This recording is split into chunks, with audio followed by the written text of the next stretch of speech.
Le plus cohérent quand vous faites de l'audit des dettes fournisseurs pour expliquer le contenu, c'est de savoir envers qui vous avez ces dettes-là. Là, par exemple, vous voyez que vous avez Carrefour, EDF, Engie, etc.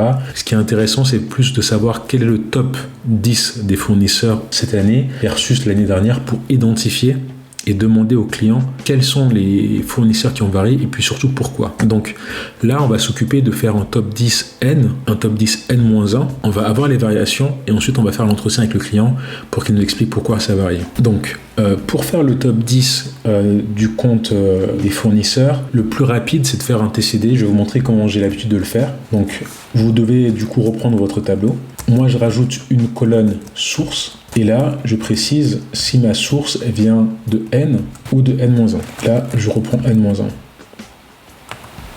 Il n'y a que la colonne seule qui va nous intéresser, donc tout le reste, on peut l'enlever. Ensuite, par rapport à vos travaux, quand vous serez en cabinet, faites toujours attention à la mise en forme. Ça va aussi mettre en forme le tableau pour que ce soit propre. Donc là, on a notre tableau, et là, il ne nous suffit plus que de faire le TCD.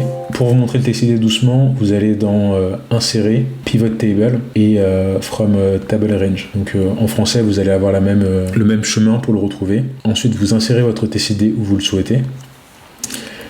Là, qu'est-ce qu'on veut? On veut avoir une liste des fournisseurs et savoir quel est le solde N et N-1.